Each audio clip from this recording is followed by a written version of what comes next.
नमस्ते बच्चों, कैसे हैं आप सभी लोग। मुझे उम्मीद है कि आप लोग अच्छे होंगे। तो अभी हम लोग देखने वाले हैं हिंदी पाठ 8 वीर भूमि पर कुछ दिन का प्रश्न और उत्तर। ठीक है, तो चलो सबसे पहले मैं आप लोगों को ये बताती हूँ कि ये जो प्रश्न दिया गया है ये आपके टेक्स्ट बुक में कहाँ पर है। ठीक है, चलो ये देखिए, यहाँ से आपका जो लेसन है वो स्टार्ट हो रहा है। तो इसके नीचे नीचे आप आते जाओगे। तो यहाँ पर ये देखो, बाजू में ये है आपका प्रश्न, सूचना के अनुसार कृतियाँ पूर्ण कीजिए। इसमें पहला है उत्तर लिखिए, और इसमें भी क है कि ऊँट की सवारी करने के बाद लेखिका की स्थिति। आपको बताना है कि ऊँट की सवारी करने के बाद लेखिका की स्थिति क्या हुई थी। ठीक है, तो देखो यहाँ पे क्या लिखा है कि डर भी लग रहा था, प्रसन्नता भी हो रही थी, उत्सुकता भी थी। ठीक है, फिर उसी में ख है कि ऊँट की सवारी का अनुभव रोमांचकारी और मनोरंजक था। यह दर्शाने वाले वाक्य कौन कौन से थे?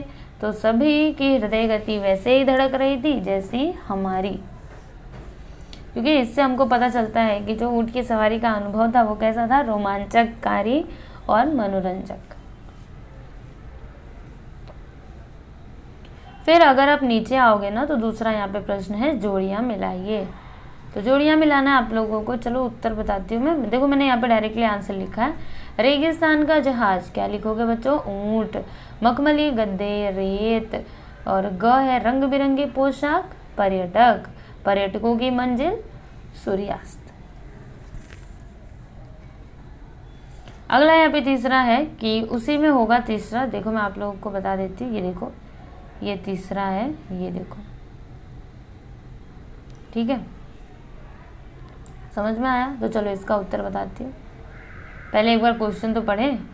परिच्छेद में प्रयुक्त विलोम शब्द की जोड़ी लिखो। जो विलोम शब्द यहाँ पे यूज हुआ है उसकी जोड़ी लिखनी है। तो क्या बोलोगे? बाल और वृद्ध। ओके, विलोम मतलब क्या होता है बच्चों? जैसे हम लोग इंग्लिश में करते हैं ना, अपोजिट वर्ड्स, आपने सुना होगा, यानी कि उल्टा। तो हिंदी में उसको कहते हैं विलोम, या फिर विरुद्धार्थी भी कहते हैं। तो अगर आपके एग्जाम में आता है विलोम शब्द लिखो, तो भी आप समझ जाना कि ये क्या है, अपोजिट वर्ड ही है। अगर विरुद्धार्थी लिखा तो भी आपको क्या समझना है कि वो अपोजिट ही है। ठीक है, कंफ्यूज नहीं होना है। और एक और तरीके से आता है समानार्थी। ठीक है, समानार्थी शब्द भी कई बार आपसे पूछे जाते हैं। तो समानार्थी मतलब क्या होता है? उसी के समान। ठीक है, समानार्थी को विरुद्धार्थी मत समझना, नहीं तो पूरा के पूरा गलत हो जाएगा। समानार्थी और विरुद्धार्थी दोनों अलग अलग होते हैं, बहुत ज़्यादा डिफरेंस होता है इनके बीच में। कैसे? समानार्थी, समान मतलब जैसे अगर दो वर्ड समान है तो उनको क्या बोलेंगे? समानार्थी। और अगर अलग अलग हैं तो विरुद्धार्थी, किसी के विरुद्ध होना। समझे ना? तो ऐसे करके आप लोग याद करके रख सकते हो। नाम से देखो ना, समानार्थी और विरुद्धार्थी, विरुद्ध और वो समान। फिर चौथा है, यहीं पे वो आपका प्रश्न है, आप लोग टेक्स्ट बुक में भी देख सकते हो। ये देखो, ये चौथा है ना, वही। चलो, तो यहाँ पे प्रश्न क्या है कि मेरा यात्रा अनुभव पर अपने विचार लिखिए। आपको अपने विचार लिखने हैं मेरा यात्रा अनुभव पर। तो देखो बच्चों, मैंने यहाँ पे एक आंसर लिखा हुआ है कि यात्रा का अपना एक सुखद अनुभव होता है ना। अगर हम कहीं पे भी यात्रा करने जाते हैं हमको कितना आनंद आता है ना। हर यात्रा अपने में कई यादें समेटे होती है, पर कुछ बहुत यादगार होती है। हाँ, कई बार ऐसा होता है, वैसे यात्रा तो यादें समेटे हुए होती ही है ना। हमको याद आता है कि अरे हम ट्रेन में जा रहे थे तो हमने ये किया था।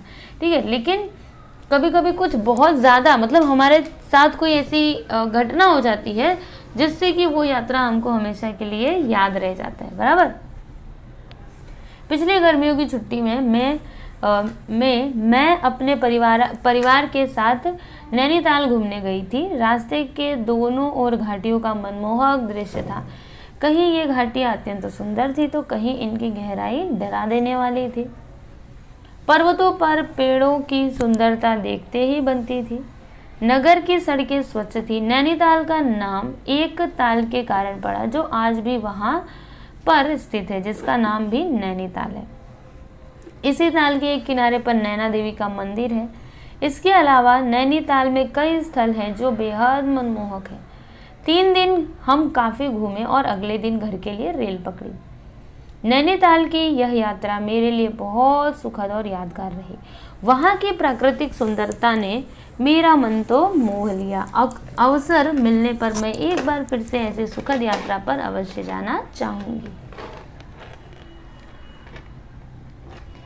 तो यहाँ पर देखो बच्चों, जो भी प्रश्न दिए गए थे सभी के उत्तर मैंने आप लोगों को बता दिए हैं।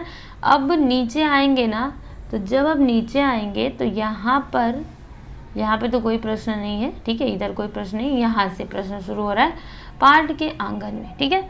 तो चलो अभी शुरू करते हैं।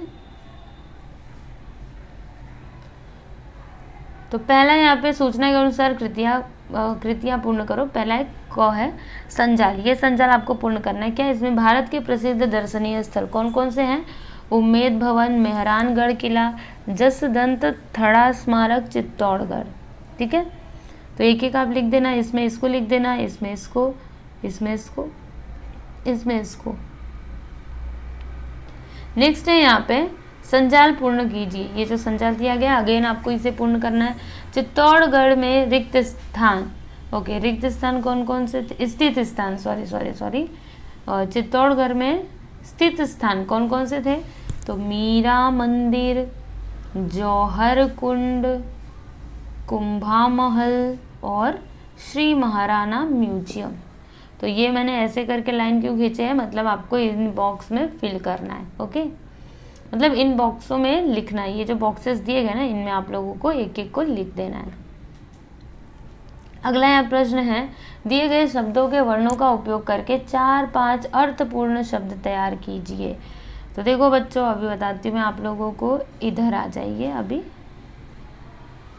ये देखिए, यहाँ पर ये जो शब्द दिया गया है लौह पथगामिनी, इसका उपयोग करके आपको 4 से 5 अर्थपूर्ण, यानी जिनका कुछ भी अर्थ हो, ऐसे ही कुछ भी शब्द नहीं बना देना, उसका अर्थ भी तो निकलना चाहिए ना।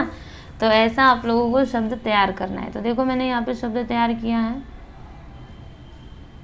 अर्थपूर्ण, जैसे लौह लिख दिया। लौह यानी क्या होता है? लोहा होता है, बराबर। फिर मैंने यहाँ पे लौह पथगामिनी भरा। तो यहाँ पे देखो हथ, देखो इसमें से लिया, हाँ, यही सारे जो वर्ड्स दिए गए इनका ही यूज करना है। तो हथ यानी हाथ, फिर गाथ, गाथ यानी प्रशंसा, पथ यानी रास्ता, और गामिनी यानी जाने वाली।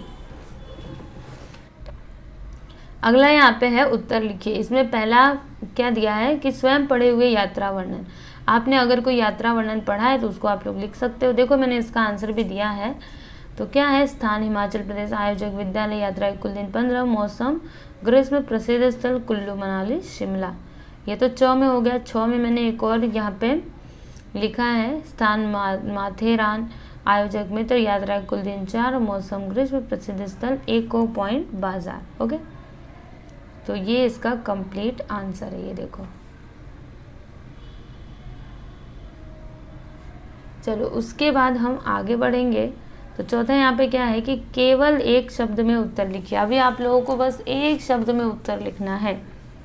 प्रश्न है यहाँ पे, वीर जवानों का वह देश जो धरती का गहना है, कौन सा देश है भाई? भारत। महाराणा प्रताप के घोड़े का नाम क्या था? चेतक। स्वमत अभिव्यक्ति, अभी आप लोगों को ये खुद से करना है। ये प्रश्न पहले मैं एक्सप्लेन करती हूँ। मैं पाठशाला जा रहा था, रास्ते में एक युवक अपनी मोटरसाइकिल आड़ी टेढ़ी चलाते, अपनी कलाबाजियाँ दिखाते हुए तथा जोर जोर से हॉर्न बजाकर लोगों को परेशान कर रहा था। उसे देखकर मेरे मन में विचार आया। देखो बच्चों, ये जो इसका आंसर अभी मैं आप लोगों को बताने वाली हूँ, इसका आंसर आप लोग खुद से भी लिख सकते हो, क्योंकि ये क्या है, एक ओपन एंडेड क्वेश्चन है। यहाँ पे आपसे क्या बोला जा रहा है कि आप पाठशाला में जा रहे थे, ठीक है। तभी क्या होता है कि रास्ते में एक आदमी है ना, जो मोटरसाइकिल पे ऐसे आड़ी मेड़ी, आप लोगों ने भी देखा होगा, कई लोग तो मोटरसाइकिल पे सवार हो जाते तो ऐसा लगता है हवाई जहाज चला रहे हैं ना। हवाई जहाज भी उतनी तेज नहीं होगी जितनी तेज उनकी मोटरसाइकिल होती है। और कई तो अपने स्टंट दिखाने लगते हैं, और स्टंट के चक्कर में क्या होता है वो तो आपको पता ही है ना, फिर बाद में लेने के देने पड़ जाते हैं। तो आप लोगों को ऐसा नहीं करना चाहिए। अगर आप पूरा अच्छे से ट्रेनिंग लिए हुए हो तो स्टंट करो ना, ऐसे फालतू में आप कलाबाजियाँ दिखाओगे तब तो जान से ही जाओगे ना। तो यहाँ पे वही बोला जा रहा है कि एक आदमी है जो मोटरसाइकिल को टेढ़ी मेढ़ी चला रहा है, स्टंट दिखा रहा है, कलाबाजियाँ कर रहा है, ठीक है, जोर जोर से हॉर्न बजा करके सबको परेशान करके रखा है। तो उसे देखकर आपके मन में क्या विचार है? तो यहाँ पे मैंने एक आंसर लिखा हुआ है, लेकिन अभी आप उसके बारे में क्या सोचते हो वो आप खुद से विचार लिखो ना, तो ज़्यादा अच्छा रहेगा, ठीक है। तो आप लोग चाहो तो ये भी लिख सकते हो, स्क्रीनशॉट ले लो, वैसे मन करे तो ये भी लिख लेना या फिर अपने मन से भी लिख लेना।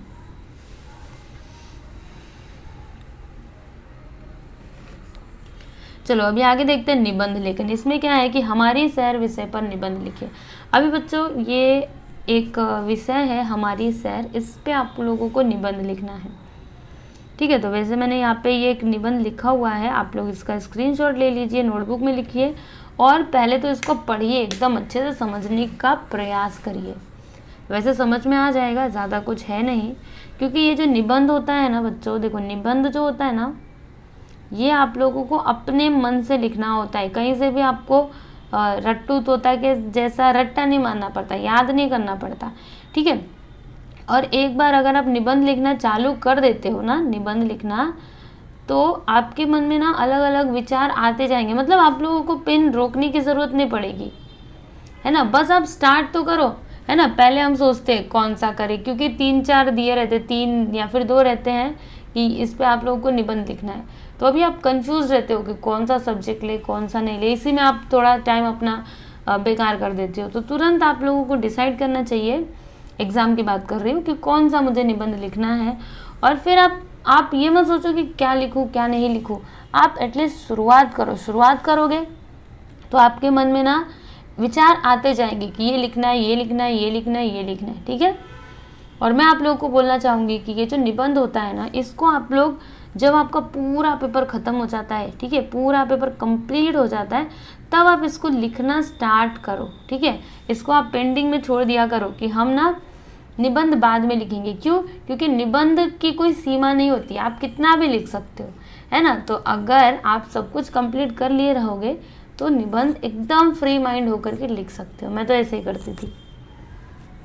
चलो अभी आगे देखते हैं। भाषा बिंदु, इसमें क्या है कि निम्न संधि का विग्रह करके उनके प्रकार लिखिए। अभी यहाँ पे कुछ संधि दिए गए हैं, तो जिनका विग्रह करके आपको उसका प्रकार लिखना है। अभी एक और बात मैं आप लोग को यहाँ पे बता दूँ, ये जो संधि है ना बच्चों, ये व्याकरण का पार्ट है। किसका? व्याकरण। जैसे इंग्लिश में ग्रामर होता है ना, वैसे ही ये हिंदी ग्रामर का पार्ट है। तो अगर आप लोगों को संधि नहीं आता है या फिर अगर आप लोग संधि पढ़ना चाहते हो, तो आप लोग मुझे कमेंट बॉक्स में कमेंट करके बता सकते हैं। तो चलिए मैं आप लोगों को आंसर बताते जाती हूँ। अभी आंसर क्या बताना, ये इधर से स्क्रीनशॉट ले लो और क्या, ये लो। वैसे टेक्स्ट बुक में एक बार आप क्वेश्चन को देख सकते हो कैसा क्वेश्चन है, ये देखो, यहाँ पे ये आपका क्वेश्चन है, ठीक है। ये आपका पूरा क्वेश्चन है, ये टेबल आप लोगों को कंप्लीट करना है। तो मैंने यहाँ पे इसको कंप्लीट कर दिया, ये देखो। स्क्रीनशॉट ले लो फटाफट से।